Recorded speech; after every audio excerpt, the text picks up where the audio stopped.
विश्व का सबसे बड़ा युद्ध था महाभारत का कुरुक्षेत्र युद्ध। इतिहास में इतना भयंकर युद्ध केवल एक बार ही घटित हुआ। अनुमान है कि महाभारत के कुरुक्षेत्र युद्ध में परमाणु हथियारों का भी उपयोग किया गया था। चक्र यानी पहिया और व्यूह यानी गठन, पहिए के जैसे घूमता हुआ व्यूह यानी चक्रव्यूह। कुरुक्षेत्र युद्ध का सबसे खतरनाक रणतंत्र था चक्रव्यूह। यद्यपि आज का आधुनिक जगत भी चक्रव्यूह जैसे रणतंत्र से अनभिज्ञ है। चक्रव्यूह या पद्मव्यूह को भेदना असंभव था। द्वापर युग में केवल 7 लोग थे जो उसे भेदना जानते थे। भगवान कृष्ण के अलावा अर्जुन, भीष्म, द्रोणाचार्य, कर्ण, अश्वत्थामा और प्रद्युम्न ही व्यूह को भेद सकते थे। जानते हैं, अभिमन्यु केवल चक्रव्यूह के अंदर ही प्रवेश करना जानता था, बाहर निकलना नहीं। चक्रव्यूह में कुल 7 परत होती थी। सबसे अंदरूनी परत में सबसे शौर्यवान सैनिक तैनात होते थे।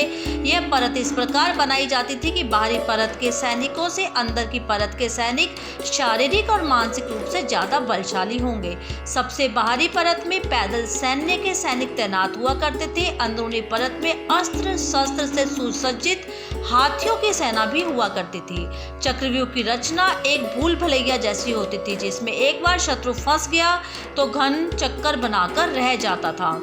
चक्रव्यूह में हर परत की सेना घड़ी के कांटे के जैसे ही हर पल घूमती रहती थी। इसके व्यूह के अंदर प्रवेश करना व्यक्ति अंदर ही खो जाता था और बाहर जाने का रास्ता भूल जाता था। महाभारत में व्यूह की रचना गुरु द्रोणाचार्य करते थे। चक्रव्यूह को युग का सबसे सर्वश्रेष्ठ सैन्य दलदल माना जाता था। इस व्यूह का गठन युधिष्ठिर को बंदी बनाने के लिए किया गया माना जाता है। 48:128 किलोमीटर के क्षेत्रफल में कुरुक्षेत्र नामक जगह पर युद्ध हुआ, जिसमें भाग लेने वाले सैनिकों की संख्या 1.8 मिलियन थी। चक्रव्यूह को घूमता हुआ मौत का पहिया भी कहा जाता है, क्योंकि एक बार जो इस व्यूह के अंदर गया वह कभी बाहर नहीं आता। यह पृथ्वी की तरह अपने अक्ष में घूमता था, साथ ही साथ हर परत की परिक्रमा करती हुई घूमती थी।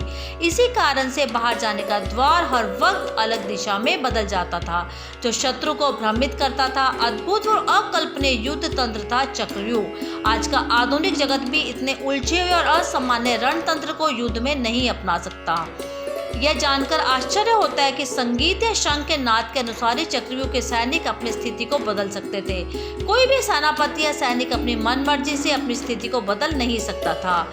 अद्भुत, अकल्पनीय। जरा सोचिए, शस्त्र वर्ष पूर्व चक्रव्यूह जैसे घातक युद्ध तकनीक को अपनाने वाले कितने बुद्धिमान रहे होंगे। चक्रव्यूह ठीक उस आंधी की तरह था जो अपने मार्ग में आने वाले हर एक चीज को तिनके की तरह उड़ाकर नष्ट कर देता था। अभिमन्यु व्यूह के भीतर प्रवेश करना जानता था, लेकिन बाहर निकलना नहीं। इसी कारण वश कौरवों ने छल से अभिमन्यु की हत्या कर दी। माना जाता है चक्रव्यूह का गठन शत्रु सैन्य को मनोवैज्ञानिक और मानसिक रूप से इतना जर्जर बनाता था कि एक ही पल में हजारों शत्रु सैनिक प्राण त्याग देते थे। कृष्ण, अर्जुन, भीम, द्रोणाचार्य, कर्ण, अश्वत्थामा और प्रद्युम्न के अलावा चक्रव्यूह से बाहर निकलने की रणनीति किसी के पास नहीं थी। सदियों पूर्व ही इतने वैज्ञानिक रीति से अनुशासित रणनीति का गठन करना सामान्य विषय नहीं है। महाभारत के युद्ध में कुल 3 बार चक्रव्यूह का गठन किया, जिसमें से एक में अभिमन्यु की मृत्यु हुई। केवल अर्जुन ने कृष्ण की कृपा से चक्रव्यूह को भेद कर जयद्रथ का वध किया। इसलिए हमें गर्व होना चाहिए कि हम उस देश के वासी हैं जिस देश में सदियों पूर्व के विज्ञान और तकनीक का अद्भुत निदर्शन देखने को मिलता है। निसंदेह चक्रव्यूह न भूतो न भविष्यति युद्ध तकनीक था। न भूतकाल में किसी ने देखा, न भविष्य में उसे कोई देख पाएगा।